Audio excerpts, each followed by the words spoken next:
Welcome back to the Law School Toolbox podcast. Today, we're excited to have ex-recruiter Sadie Jones with us to talk about the most common questions we've been getting about resumes and cover letters. Your Law School Toolbox host is Alison Monahan, and typically I'm here with Lee Burgess. We're here to demystify the law school and early legal career experience so that you'll be the best law student and lawyer you can be. Together, we're the co-creators of the Law School Toolbox, the Bar Exam Toolbox, and the career-related website Career Dicta. I also run the Girls Guide to Law School. If you enjoy the show, please leave a review or rating on your favorite listening app. And if you have any questions, don't hesitate to reach out to us. You can always reach us via the contact form on lawschooltoolbox.com, and we would love to hear from you. With that, let's get started.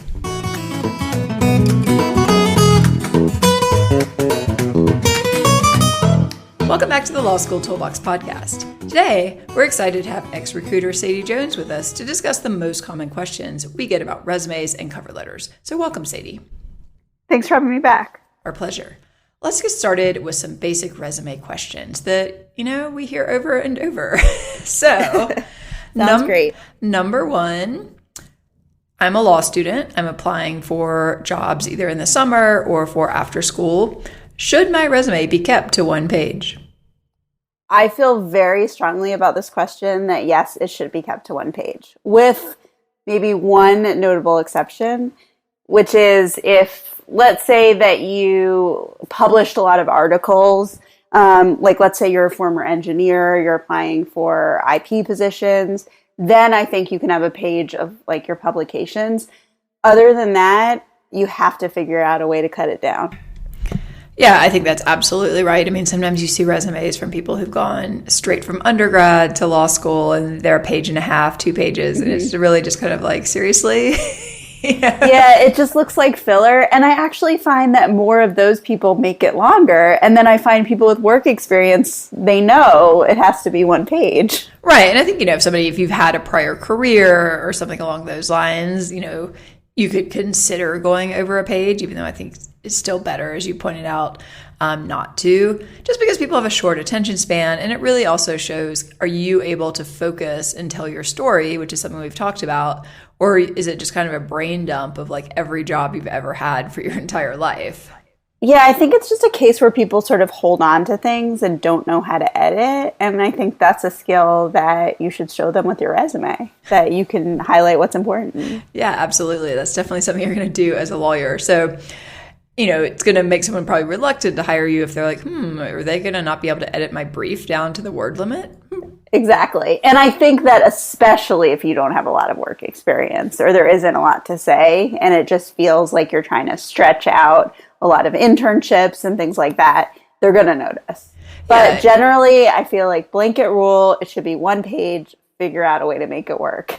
Yeah, absolutely. And there are things you can do with, if you're close to a page, there are things you can do with margins and stuff like that. Font size, tighten up your spacing on the lines just a little bit that are not actually really that obvious, that can help you do that. But absolutely. And I'm completely fine with that. I think people ask about that too. Oh, well, should it be normal margins and a bigger font? I think you don't want it to be so small that they can't read it, because I have seen things that are pushing that. But I think generally that's completely fine. Everybody does it. It's okay. Yeah, exactly. Like as long as it's easy to read and clear and you've used, things like bold or italics consistently, no one really cares if your margins are wider than a normal page, because obviously you're trying to fit stuff on there. Exactly. And the other thing, if you do go over a page, you really need to go over a page. There's sometimes you see ones that like go over a page by a few lines, and that's just like ridiculous. And I think, that's a case where also make sure that you've converted it to a PDF and actually printed it. Yes. Not just hit print preview even. Actually print it, because sometimes weird stuff happens. Maybe even send it to someone else and have them print it. Because I think that usually when it goes on to a page just by a little onto the next page, it's sort of a mistake. Or I assume it is. So I would definitely make sure about that. Yeah, absolutely. And that's a great point. You always want to send this as a PDF document, not as a Word document, for all kinds of different reasons. Yes. But among them being that you want to control the formatting, which you can do in a PDF much more than in a Word document, where it may depend on the fonts they have on their computer that may screw up your entire resume. Just make it a PDF. It's a lot easier. Yeah, absolutely. All right. So now that we're clear that we have to have our resume basically on one page, let's start adding stuff to it. So, for example, should I have an interest section on my resume? So I think different people have different preferences about this. My opinion is yes, you should. Now, if it's such a struggle to get it onto one page and you feel like you have so much experience, there's not room for an interest section, okay. I don't want it to go over a page because of your interest section, but generally, that's a chance for you to come up with things that you can talk about in an interview with somebody. And I find that a lot of interviewers go straight to the interest section because they want to have a conversation with you and they want to see what you're about. And I think that it doesn't necessarily have to be all the things you're most passionate about. I think it's fine to make it interesting. It's an interest section. So I think it's okay to pick some hobbies that you're interested in, you like, you need to be able to talk about it. But, I think you're trying to sort of tell a story with it. So to me, it is important. I agree. And I thought this was super weird when I went to law school. I had never seen a resume that had interest on it before. Mm-hmm. But, everybody was like, well, you need to put this section on there. And I was like, well, okay. But it really is the case that lots and lots of people talk to you about it. It was one of the things I would talk to people about all the time, just to kind of see, I don't need your transcript basically tells me your academic background. I don't really find, your opinion on some finer point of law all that interesting, but I might be interested if you've put down that you're interested in cheese or traveling in some place I've never been. We can definitely talk about that. So I think it's an opportunity. Go ahead. Oh, something I also say with something like that, like let's say cheese or traveling or something, get specific. So ask yourself, is there specific types of cheeses I like? Like, I think it sounds silly, but people like that kind of stuff.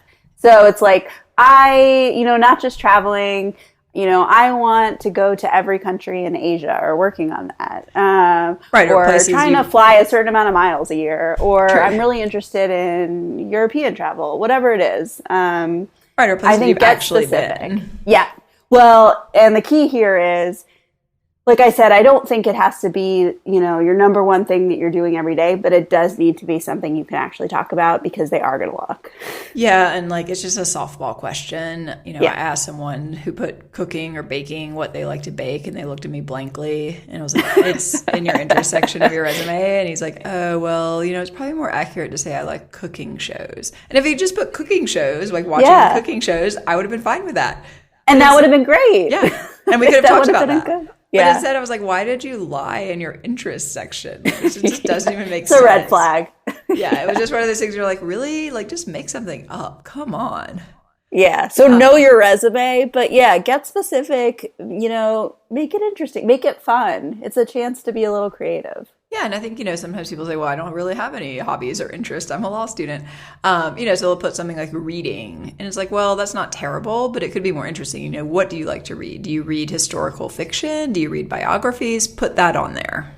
Exactly. Mysteries, whatever it is, just something so that they have, somewhere to go with the questions. It's really just a talking point and make it something you want to talk about. My friend who put cheese on there was like, it was awesome. Every single interview I did, all we talked about was cheese, and I could talk about that all day.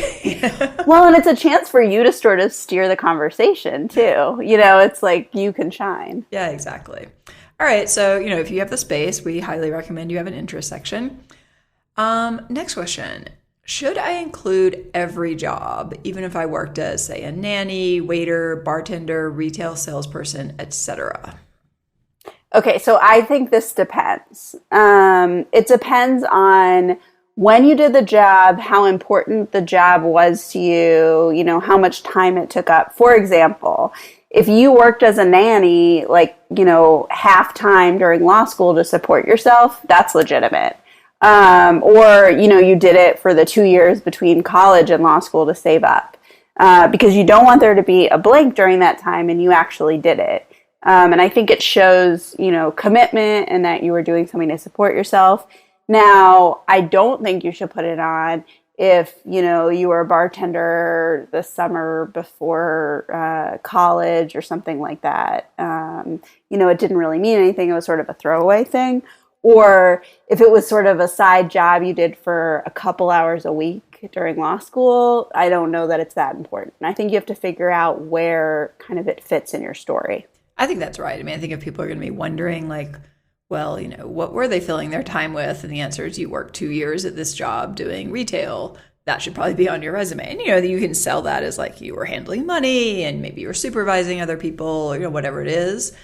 I think sometimes people get really paranoid that these jobs aren't prestigious enough. But I think a lot of people like to see that because it shows that you have some real world experience. You were taking care of yourself. You were out there in the world, like dealing with people. Like that's a lot of what lawyers actually do. So there's no shame in having been a waiter or working at, Eddie Bauer as I did after college. But if it's something minor, I agree. Like generally for space reasons, you're probably just going to want to drop that. Absolutely. And I think if there's other things to replace it, that makes sense. The other thing is kind of what you were saying about being ashamed of it. Make sure you have a handle on it before you go into the interview where you're talking to people, because I think something like that comes out. Yeah. Like if you worked for a couple of years at this to make money, but they kind of get that you're embarrassed about it, I don't think that's a good thing to put out. Focus on the positive. What are the skills that you learned in this job? Because you learned something from everything. Oh, yeah. So just make sure that you have that straight. Yeah, I think I worked for basically minimum wage, at Eddie Bauer, but I was like, this is actually really interesting. Like I get to like run the cash register. I'm helping people find their clothes, pick out their outfits. Like it was a lot of human interaction and I think working with all sorts of people, probably problem solving. Oh, exactly. Like, you definitely learned a lot from these jobs, probably more than like a fancy internship that your parents just paid for you to live and you went and did nothing. Absolutely. So I think, yeah, exactly. Like you need to own this and, you don't necessarily have to be like so proud of it, but you can't, if you feel like you don't want to talk about it, then you shouldn't put it on there.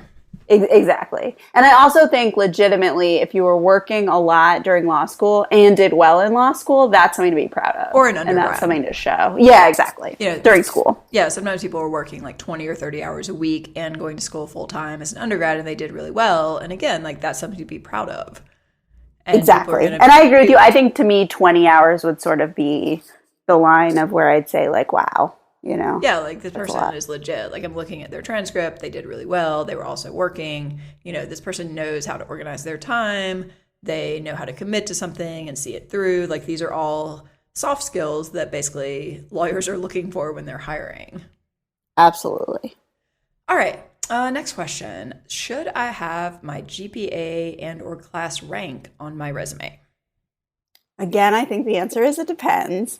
Generally, I say I wouldn't put a GPA that was below a 3.5 on your resume. It might depend on the school, but that's sort of the cutoff that I would look for in a resume on the employer side. For class rank, I think like similar, top 25, maybe 20% of the class, I would start putting that on. I think anything lower, I just wouldn't highlight it. They'll see your grades at some point. Yeah, and you also have to be clear on what your school even allows you to do. Yeah, true. Because I know like at Columbia, we were not allowed to calculate a GPA and put it on anything. And there were no class ranks. So, you could put academic honors that you had on your resume, but you literally were not allowed to put other things like this. So you just want to be clear, and does your school even have this information? Do they rank? Do they have official GPAs? You want to be sure you're not making something up that could come back to bite you. Definitely. And I think the thing is the employers at this point have a pretty good idea of which schools do that and don't do that and who's allowed to. So, they obviously don't expect it from places where, where that's not an option. But I think generally it's the higher tier schools that don't have that. The kind of middle to lower range schools do tend to have all that stuff. And if you did quite well, I think it is a place to highlight it. Right. And if you didn't do so well, but you did well in like a couple of classes, you tallied a class, put that on there instead. Definitely. You're looking for, you want somebody to get this resume and be like, oh, this person seems great. I want to talk to them more. Not be like, why did they put that they're in the bottom 30%? Exactly. Like you're not required to add this information. Yeah, I think your resume is your place to shine. And so if this isn't an area where you shine, I don't think you need to, put a magnifying glass on it. Exactly. Let people ask. Yeah, but if it is, great, do it. Yeah. How about sometimes you see people who will have like, they'll only include a GPA for like 1 year, or sometimes in college. I don't like that. My major GPA was I don't this. like that. Yeah, I think that is really easy to see through. Don't do it. Yeah, I don't like agree. That. Yeah, it's like, oh, I did really well second year. It's like, well, how did you do first year? It's just it begs the question. Yeah, and if you did do well first year also, then that's just weird. So. Well, we're going to assume if you had done well, it would already be on there.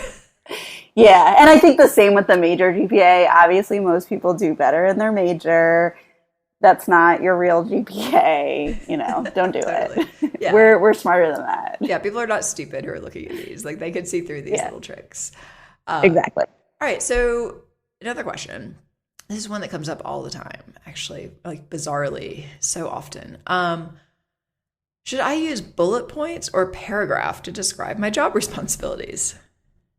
Okay, I think this is also an it depends answer for me. Generally, I like bullet points because I think it makes things clear and breaks out your individual tasks. The time where I would have just like a sentence is really if there is just a sentence, maybe two. It was something sort of smaller that you can condense down. Maybe you're trying to save space.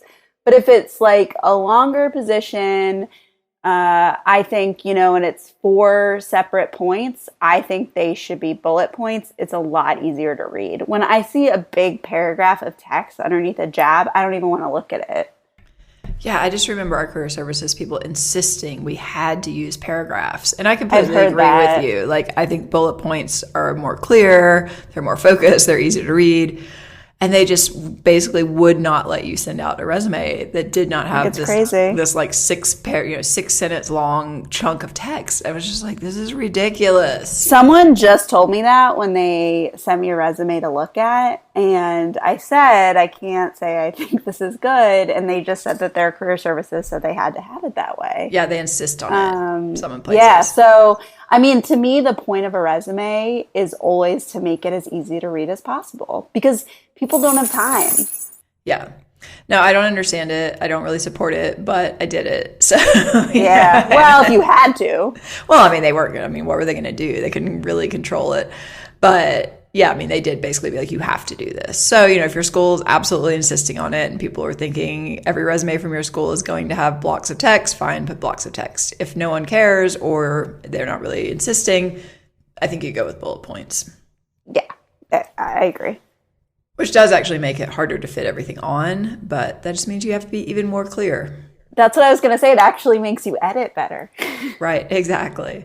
And I think sometimes people get like so wrapped up in telling you like every single thing they did when really, most people know if you had X type of job, like this is probably basically what you did, Yeah, and I think so, it's pretty obvious when you're sort of trying to stretch it out and imply, that you had all this responsibility and that sort of thing. And I mean, if you did no one's really going to read it all. Yeah, I mean, if you did something special, that's like out of the ordinary, definitely you want to fit that in. But if it's like, I was a summer associate, like, it's like, we know what that involves. Yeah. Yeah, or I worked for a judge. We probably know kind of what you did.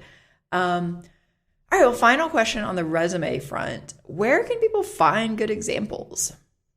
So I've seen good examples, on websites with, if we're talking about, these summer associate kind of things, like on websites where you can find information about law firms or legal jobs. So like I know NALP has that, Vault has that, places like that, which I do like because they're usually tailored to the type of jobs you're going to be applying for. And I do think that these resumes, are not the same as if you're applying for a job in the business world or, something else. Yeah, and I think too, going and asking your school, for example, for examples is always a good option. I mean, they may or may not be very good, frankly. I've seen some terrible resumes that career services have handed out as examples. But, hopefully they do have like standard things. I mean, there might be different ones depending on what you're applying for. Like, oh, this would be kind of a typical public interest resume. This would be kind of a typical big law. This would be kind of a typical whatever. There may be slight variations, but they're not. And you may have different resumes if you're applying for multiple jobs. I think you should, yeah. Yeah. So, exactly. I think we've done other episodes on kind of what to put in your resume, but definitely think about if you need to have separate resumes. Yeah. All right. But I think there's lots of resources online. Yeah, exactly. You just don't want to, open up like Microsoft Word and resume template and start writing and think it's going to be awesome. That's a mistake. Yeah. And the other thing you could do too is you could ask people in the classes above you to look at their resume. So, somebody who's been successful getting the type of job that you want, they might be happy to share their resume, or your mentor or people in clubs or whatever it is. I mean, really, you're not competing with them, so why wouldn't they? I think that's a great idea. All right, well, let's move on to talk about cover letters. So first off, do I actually really need a cover letter? You really need a cover letter. I know no one wants to write a cover letter. I don't like writing cover letters either. I don't think anyone really does. But I feel like you need it. They might not read it. It might just, go nowhere. But I think it's important to show that you made the effort. I think that's right. And I think, again, you can think of it as an opportunity. This is sometimes people basically write a cover letter that says, please see my resume. That is not a helpful cover letter. That's terrible. That just makes you look lazy. This should be adding something. And what it can really add, I feel like, is it can help sort of pick out and highlight the aspects of your background that are most relevant to this particular position.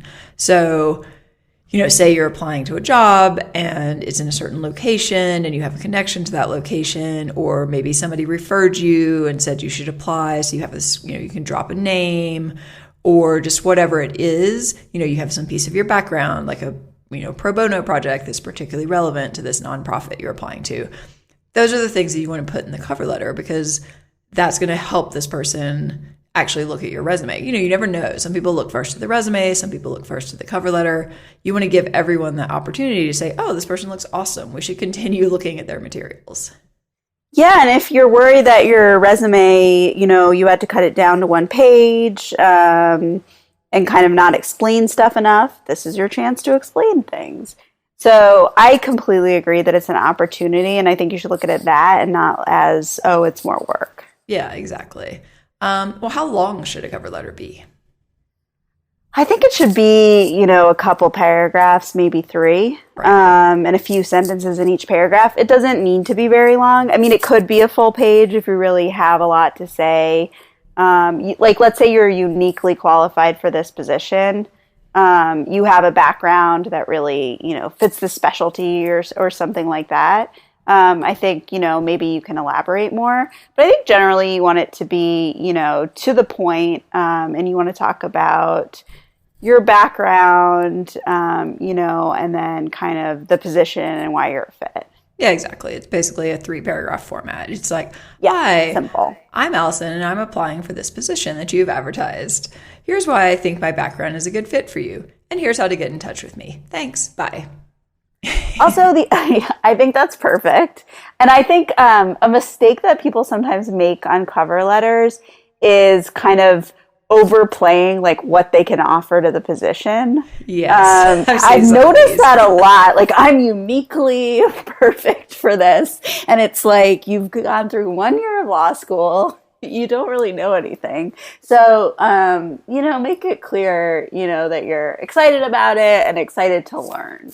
Yeah, I think you just have to be realistic. You're not going to come in and single-handedly, change the firm because you took one class that related to something. It's this is, you're trying to get your foot in the door here. You've got to be reasonable. Yeah, I think some people just kind of get carried away. Well, I think people feel like they have to sell themselves so hard, and that's not true. No, I actually don't think that's what they want. No, I mean, lawyers hate sales things anyway. So I think that, maybe in a business world, it might be more accepted to really do the hard sell, but lawyers are not like that. Yeah. And especially if this is, a summer position, a junior position, keep that in mind. Yeah. They're looking for is this person basically qualified to do this work? Okay. Exactly. Could I train them to do this work? Yeah. And I think that's a great thing to sort of get across, that you're trainable, you're excited to learn from them, that kind of thing. Exactly. How personalized does this cover letter need to be for different positions? So I do think that you can have a basic template, especially, same with the resume, one for law firms, if you're applying for government positions or, that kind of thing. You can have different ones. So I think you can have the basic template, but then I do think you want to make sure that certain things are tailored to that position. Most importantly, that you write the correct name of the employer and the person you're writing the cover letter to. You've spelled everything correctly. I can't tell you how many cover letters I've gotten with my name spelled incorrectly, firm name spelled incorrectly. The firm name's changed because there's been, a merger and that's not correct. All sorts of things. They describe the wrong city, things like that. You want to proofread. So just the basics definitely need to be correct. But then I think, you do want to talk about the position. Like, some firms, their summer positions are tailored to like a practice group or litigation versus transactional. So you want to make sure that's, correct, that sort of thing. Yeah, I think if you have anything special that you can say, that's great. But at some point, this probably does just really become a mail merge type of thing. And then you just need to get the basics correct. Yeah, just make sure really with here that you've proofread it. Yeah, and that you've double checked, like, is this name, the current name on the website, that kind of thing. Because stuff changes all the time and like now might not be up to date. And it just looks bad if 6 months ago they added a named partner and that's not on your template. And all of that is definitely on the website. Yeah, exactly. All right. How about people who have issues, say, with their grades or something like that? Should they talk about that in a cover letter or in some sort of addendum, or how should that be handled? I'm kind of mixed on this. I'm curious what you think. I think sometimes it depends on kind of where you are. So if you just finished your 1L year, and it really affected your grades, and that's kind of all they have to go on. You do need to explain it. I don't necessarily know if it matters whether it's an extra piece of paper or in the cover letter. The more documents there are, the more chance there is they're not going to read them all, or they're kind of going to feel like it's overkill. I do think there are things that need to be explained, so you have to, find a place to do it. I also think I've seen things that go way overboard and too personal, in too much detail, too many excuses. I don't think that's great. Yeah, I agree. I mean, I think if it's something that is going to prevent you from being hired, on the one hand, it's like, well, why are you applying for this job anyway? But maybe you want to give it a shot. I think, say, for example, you did have some sort of health crisis your first semester of law school and your grades indicated that. I think it's fine to say, look, I had a health situation come up my first semester or whatever it is. It impacted my ability to sit for my exams. Therefore, my grades were not as great as I would have hoped. And now I'm fine. I mean, you don't even have to go. And hopefully you did better second semester. Right. And so you can point to the upward trajectory. Yeah, I mean, even then, like, I'm not sure, do they need to know it was a health issue? Like, is personal stuff enough? Like, you just you have to phrase this very, very carefully. And I would get different opinions on what makes sense and what you feel comfortable revealing, But if you think that there's absolutely no way that you're going to be hired without explaining this, then you probably do need to explain it in some way or another. I agree. Or say, for example, like if you took a leave of absence. Yeah. Well, and that, if anything, I think it's almost looked better upon that you knew to take yourself out, because you had an issue and you came back and kind of, got back at it and, hopefully. With that one, if it was a leave of absence, I might explain it in a separate document. Just like, you'd probably notice that there's a gap in my transcript, give some brief explanation, that situation is resolved, I'm ready to move forward. Absolutely. I just think that you should be careful about overdoing it in these documents. And I agree with you. It's a good idea to get, a few different opinions and maybe talk to your career services too about what they think. Yeah. And sometimes people, they try to explain away terrible grades by like, oh, my aunt passed away. And it's just like, okay, that's not really actually sufficient. It needs to be something major and unavoidable, basically. Yeah. And so that's where I would say, like, I wouldn't put it in. Yeah. All right. Well, let's move on before we end to a few more general questions. So we're actually sort of addressing this one. What do I do if I took time off of work or took time off without working or going to school? Well, I would say usually there was a reason for that.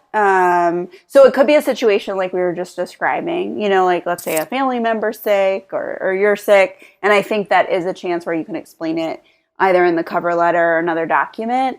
I think there are times also where you took time off, let's say to travel or something. I would kind of indicate that somewhere, either in your resume or cover letter.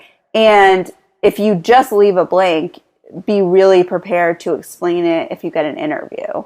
I would never leave a blank where it's like not obvious, where it's like I'm trying to pretend like it didn't happen. Because I think that's what everyone sort of assumes. If you do that and don't explain it, their first question is going to be what happened during that year. Yeah, I remember someone, I think it was my co-clerk, asking the judge, well, if you were a hiring partner at a law firm, what would you think if after a clerkship you saw that someone had gone off to be a ski bum for 6 months? And he's like, well, I would want to schedule extra time to talk to that person and just see what was up with them.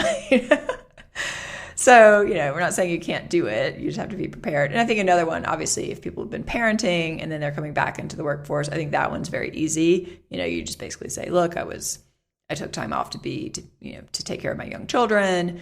During that time, I did a lot of volunteer activities. Next, moving on. Yeah, absolutely. I think that, everyone has life and things happen and people understand that. But I think the idea is you can't sweep it under the rug or. No, I think you just need to own it. I mean, yeah, you've got to figure out some way to make this make sense. Yeah, I agree. And final question, who should I have review my resume and cover letter? I feel like you should have multiple people review it. So, there's the obvious, your friends and family and who's around and career services and things like that.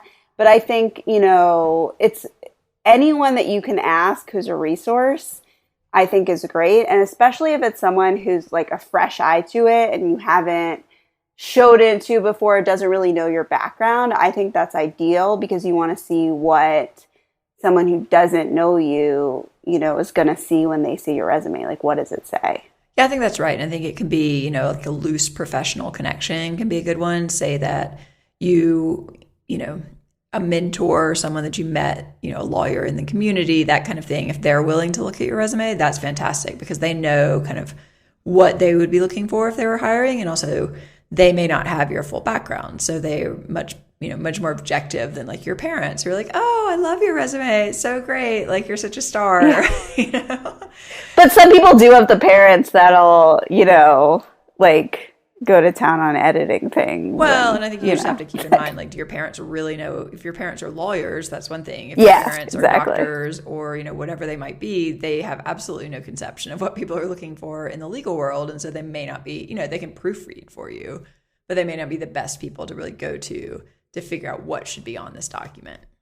Yeah, and I think that's also why it's a good idea to get a few opinions so you can kind of, hear different sides, but people who know the area, know, what a law school resume would look like. Because I agree, it can be completely different than some other industry. But also if you just have someone who's great at proofreading, I think that's good too, who has a good eye for just making sure everything's correct. Well, and making sure it looks right, are your margins aligned, if you've justified or left and right justified, all these things. It's great to have somebody who's just more of your design eye. They can say, oh, you know what? I'm not even reading this for content. It just doesn't look that good. We can make it look better. Also, speaking of design eye, I feel strongly that these resumes should just be basic and conservative and easy black to and read white and not on weird colored paper, smelly paper, or in script I've seen recently. Don't do any of that. Just keep it simple. Yeah, keep it very, very simple. I agree with you. Absolutely. We have seen some crazy resumes. And this is not a creative profession. This is exactly. This is a staid profession. If you're applying, maybe you're in the wrong area. If you're going to express your deepest design aspirations with a purple resume, maybe you should go to graphic design school and not be a lawyer. That's a different question. All right. Well, with that, unfortunately, we are out of time. Sadie, thank you so much for joining us. Thank you for having me. Our pleasure. For more career help and the opportunity to work one-on-one with us, you can check out careerdicta.com. If you enjoyed this episode of the Law School Toolbox podcast, please take a second to leave a review and rating on your favorite listening app because we'd really appreciate it. And be sure to subscribe so you don't miss anything. If you have any questions or comments, please don't hesitate to reach out to Lee or Alison at lee@lawschooltoolbox.com or allison@lawschooltoolbox.com, or you can always contact us via our website contact form at lawschooltoolbox.com. Thanks for listening, and we'll talk soon.